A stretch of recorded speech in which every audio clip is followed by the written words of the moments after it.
सो मिर्ची पर मैं अनमोल आपके साथ एंड दिस इज मिर्ची अनकट। तो आज मेरे साथ जो है ही is a engineer, software engineer, he's aeronautical engineer and he's a music composer, he is an ex-army colonel VD Singh मेरे साथ में। सर वेलकम, कैसे हैं आप? Thank you very much, and I feel wonderful that you are and here. Sir आपका घर बहुत सुंदर है, पेंटिंग्स हैं, it's a very beautiful room. ये मेरी बेटर हाफ को इसका वजह जाता है और मेरा इसमें कोई योगदान नहीं है वाइफ का। नहीं सर, जैसे आपका योगदान जो म्यूजिक को लेके रहा है ना, जी जैसे आपका म्यूजिक मैंने सुना, जैसे वीडियोस वगैरह भी देखी मैंने, हाँ। तो या I am talking about music, he is a colonel but we are talking about music because he is a music composer and different किस्म का म्यूजिक बजाते हैं आप। जैसे पुराना जितना भी म्यूजिक है ना, मेरे महबूब जो आपका गाना है, हाँ। उसके अंदर जो आपने नए इंस्ट्रूमेंट्स ऐड ऑन करे हैं, so I want to know about that song कि वो सॉन्ग ऐसे डिफरेंट बनाने का कैसे आपने सोचा? बिल्कुल सही कहा अनमोल। अनमोल, असल में मेरी जो संगीत की यात्रा है ना, वो बहुत कई साल पहले शुरू हुई थी, जब मैं स्कूल में पढ़ता था और मैं लखनऊ का रहने वाला हूँ। और जब मैंने 12वीं क्लास पास करी, उसके बाद मेरा अर्ली 80s में मेरा अपना खुद का एक बैंड था, उसका नाम था स्पार्क्स। आज भी जो हमारे एज ग्रुप के लोग हैं वो पहचानते हैं हमको, बल्कि वो अपने बच्चों को बताते हैं कि देखो ऐसा भी एक रॉक बैंड था हमारा उस जमाने में। एंड अच्छा, मेरा शौक बहुत ही बचपन से रहा है रेट्रो म्यूजिक। मेरा एक तो शौक था नई नई चीजें करना। As of now I don't remember, but मुझे कुछ लोगों ने बताया कि मैं 40 और टाइप के इंस्ट्रूमेंट बजाता हूँ। मुझे खुद नहीं मालूम है, लेकिन मेरे दोस्तों ने बताया कि यार तुमने ये भी बजाता, ये भी बजाता। Stringed instrument almost all, guitar, bass guitar, mandolin, ये सब मैं बजाता हूँ। Drums I have played. Drums की ही अगर आप श्रेणी में बात करेंगे तो उसमें अफ्रीकन ड्रम्स, जैम्बी, दरबूका, बोंगो, कॉन्गो, सब सारी चीजें, मतलब सारी चीजें प्रॉपर रिकॉर्डिंग की क्वालिटी की है किया है। लेकिन जो मेरी आइडेंटिटी बनी म्यूजिक फील्ड के अंदर, जो आज भी है, कि लोग कर्नल वीडी सिंह को जानते हैं। अच्छा, वही वीडी सिंह जो बेसिस्ट है। I am actually bass guitarist, bassist. I am so happy that I haven't lost that. वो मेरी आइडेंटिटी खत्म नहीं हुई, वो अभी भी है। हालांकि मैं म्यूजिक मेकर हूँ, म्यूजिक कंपोजर हूँ, तो मैं खुद ही गाता हूँ, खुद ही बजाता हूँ। और जो अभी आपने प्रश्न मेरे से पूछा था ना, आपने एक मेरा ट्रैक सुना था, मेरे महबूब कयामत होगी। मैं ऐसे गाने चुनता हूँ जो गाने किसी भी उम्र के जो है इंसान को वो हिट करे। क्या गाना ये। लेकिन आप इस चीज से आप इत्तेफाक रखें कि बहुत से आईपीआर इश्यूज हो जाते हैं कई बार। पहले नहीं होते थे आईपीआर इश्यूज, आजकल होने लगे हैं। बिल्कुल। तो उन आईपीआर इश्यूज को थोड़ा सा वो करने के लिए, प्लस ये एडवांटेज लेते हुए कि मैं तकरीबन सारे इंस्ट्रूमेंट बजा लेता हूँ। और मेरे ग्रुप के अंदर भी, जब मेरा अपना बैंड था, उसमें भी सारा जो हम उस वक्त हम एक टर्म बोलते थे म्यूजिक अरेंजमेंट, वो मैं ही करता था जी। Plus audio engineering. मुझे वो गाने का शौक है जो गाने मुझे छूते हैं, मेरे दिल को। जाहिर सी बात है कि उन गानों को एक एज ए नॉर्मल लिसनर में सुनता हूँ, और उन गानों को मैं एक दूसरी दृष्टि से भी सुनता हूं कि इसमें क्या क्या इंस्ट्रूमेंट और कैसे कैसे बजे। तो बात यहां पर है सुनने की, नकल करने की नहीं है। I make use of work station, यानी कीबोर्ड जिसको आप बोलते हैं। कीबोर्ड है तो मेरा बेसिक म्यूजिक स्ट्रक्चर मैं उस पर करता हूँ। प्लस फिर मैं बाद में एक्चुअल इंस्ट्रूमेंट से डब करता हूँ, जैसे बेस हो गया, गिटार हो गया, इन सबसे बाद में डब करता हूँ। और मैं इनको एक कंटेम्प्रेरी बीट के साथ हो करके, ताकि लोगों को सुनने में अच्छा भी लगे। दूसरी बात है, आई हेट कंपेरिजन। कोई ये ना कंपेयर करे कि अच्छा आप और फला, अरे भाई मैं तो उनके चरणों की धूल के बराबर नहीं हूँ। किशोर हुए, हेमंत हुए, लेकिन सब उनके सारे गाने गाता हूँ, लेकिन मैं अपनी आवाज में गाता हूँ, और इसलिए मैं म्यूजिक अपने स्टाइल से बनाता हूँ। बिल्कुल। This is the right way actually, है ना। एंड एक्चुअली बहुत ब्यूटीफुल तरीके से निकल के आ रहा है। Sir you just told me that आपने जगजीत सिंह जी के साथ भी स्टेज शेयर किया है, उनके साथ बजाया, तो मेरा एक्सपीरियंस के बारे में जानना तो मेरा एक अकेला एक्सपीरियंस था, और वो मेरी किस्मत अच्छी थी कि जगजीत और चित्रा जी जो है वो लखनऊ आए हुए थे। तो मैं एक बहुत ही छोटी उम्र से ऑल इंडिया रेडियो और दूरदर्शन से जुड़ा हुआ, वहाँ का ग्रेडेड आर्टिस्ट रहा हूँ मैं एज ए गिटारिस्ट। तो कोई एक लाइव शो था जिसमें शायद उनको जरूरत थी इस किस्म की। अच्छा। हाँ, and I was so lucky, अच्छा। And I was fairly good in playing. जब आप अच्छा बजाते हैं तो लोग आपका नाम लेते ही हैं। उन्होंने कहा यार एक लड़का है हमारे पास, वीडी सिंह, वो अच्छा बजाता है, वो यानी वो देसी ठेके भी बजा लेता है, वेस्टर्न भी बजा लेता है। जगजीत साहब की खासियत ये थी कि वो अपना म्यूजिक खुद कंपोज करते थे, और उनको बैकग्राउंड म्यूजिक में कॉर्ड्स, लिरिक्स तो अच्छी होती थी उनके पास जो आती थी, उसके अलावा उनको हार्मोनाइजेशन कैसे करना है। He himself was a music maker. तो एक लाइव शो हुआ था, लेकिन उसमें मुझे मौका मिला, यानी एकम्पनी करने का। ओके, ये चीज मेरे लिए एक वरदान थी, बस मैं ये कह सकता हूँ।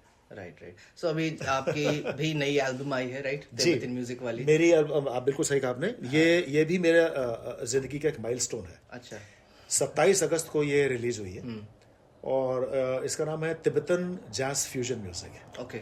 आई एम एक्चुअली, वैसे तो म्यूजिक हर तरह का अच्छा होता है, लेकिन जिस चीज में मेरी दखल है थोड़ी बहुत, वो है jazz music and retro music.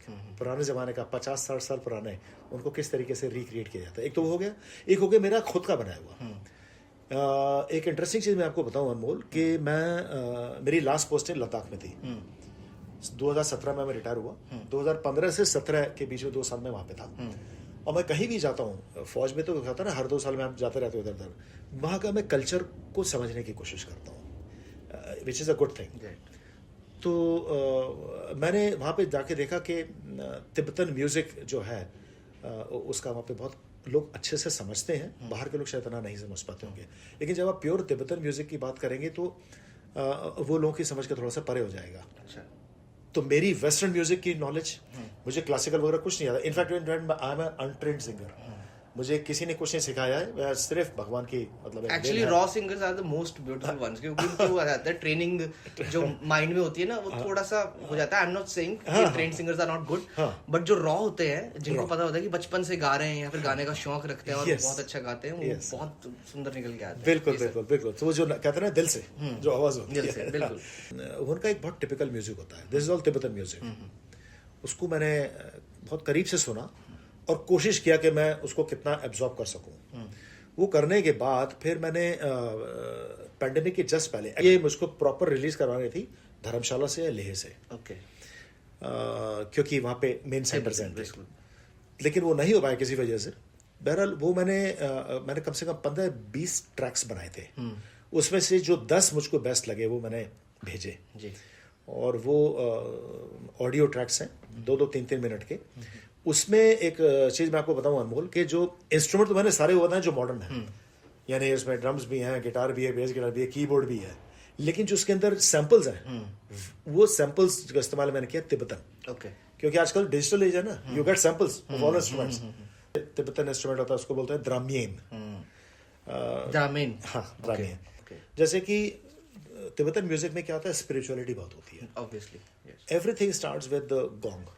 बहुत बड़ा सा आपने देखा होगा, जैसे एक साउंड से क्रिएट होती है, एक साउंड से क्रिएट होती है। हाँ। वो उनका एक यानी पंच धातु टाइप का बना हुआ होता है, जिससे कि जिसके वाइब्रेशन बहुत अच्छा आता है। उस टाइप की वो तिब्बतन छोटी सी कटोरी से मिलती है, सिंगिंग बोल। हाँ, वो भी मैं बजाता हूँ, सिंगिंग बोल भी। तो वो अच्छा, और प्राइमरीली इंस्ट्रूमेंटल होता है। तो उसको लेके मैंने कुछ एक चीजें दिमाग में आया, अचानक आया, मतलब उसमें मैंने कुछ प्लानिंग नहीं की थी। ये सिर्फ एक है कि मैं रात को सो रहा हूँ, उस वक्त मेरे दिमाग में कि ये ऐसी एक ट्यून होनी चाहिए। हालांकि हर एक चीज के पीछे एक प्रेरणा होती है। तो इसकी प्रेरणा क्या है, वो जो मोनास्ट्री के अंदर बैठ के मैंने म्यूजिक सुना है, अच्छा, वो है इसकी प्रेरणा। उसको मैंने जैज ओरिएंटेशन देके, और इस तरीके, that's why I call it fusion, क्योंकि उसमें जैज म्यूजिक है और Tibetan music. And I just want to know कि आपने इंडियन, जब आप आर्मी में थे तब आपका म्यूजिक को लेके क्या पर्सपेक्टिव था? आप तब बजाते थे दोस्तों के साथ, आप जब घूमने फिरने या फिर गए हैं या कहीं पे भी, उस समय क्या रहा था? बिल्कुल सही कहा अनमोल, म्यूजिक मुझसे कभी जुदा नहीं रहा। बचपन से मैं म्यूजिक में हूँ।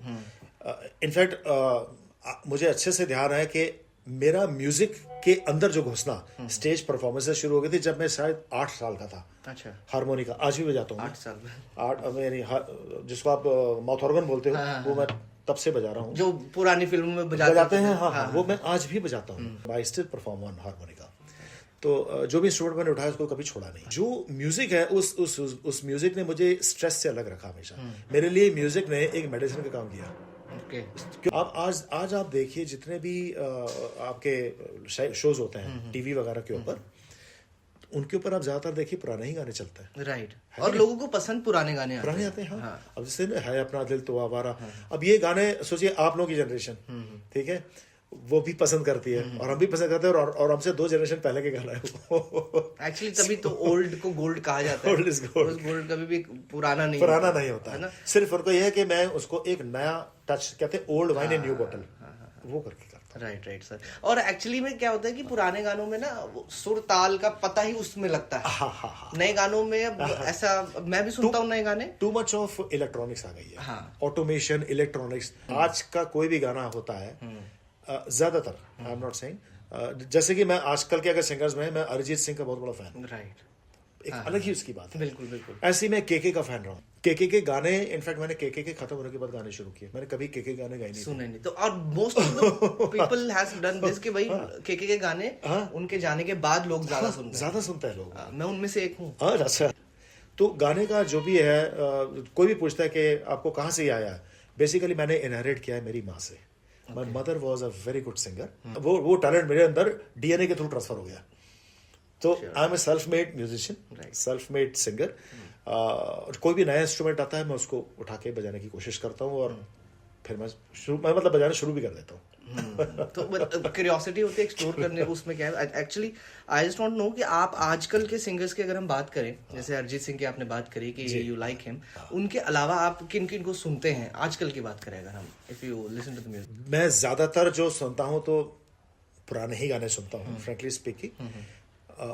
अरिजीत सिंह की आवाज इसलिए अच्छी है क्योंकि उसकी आवाज बिल्कुल हटके है, यानी वो एक बहुत ही मॉडर्न सिंगर है। आजकल हुक का जमाना ज्यादा है कि हुक बढ़िया हो जाए तो गाना चल जाएगा, है ना?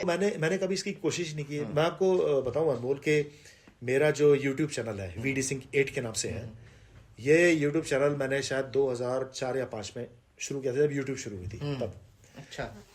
मेरे सब्सक्राइबर भी नहीं है, मुश्किल से 1000 के आसपास सब्सक्राइबर होंगे, लेकिन मैंने इस चीज की इसलिए चिंता नहीं करी क्योंकि मैं उस चीज के पीछे भाग नहीं रहा हूं कि 1 मिलियन सब्सक्राइबर फला है।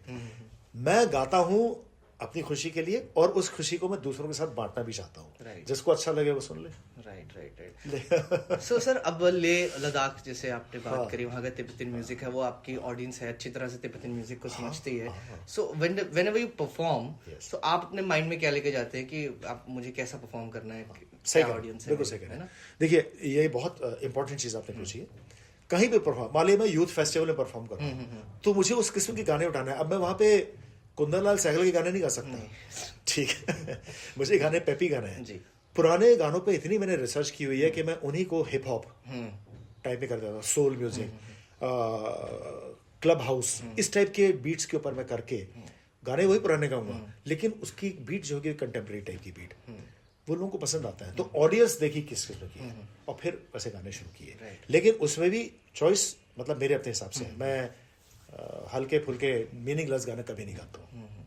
अब अपनी थोड़ी सी, जैसे आप अंबाला में अभी सेटल्ड है, यहीं पे रहते हैं, लखनऊ से आप हैं, तो I just want to know, मैं भी अंबाला से, तो अंबाला ही क्यों चूज किया आपने सेटल्ड होने के लिए?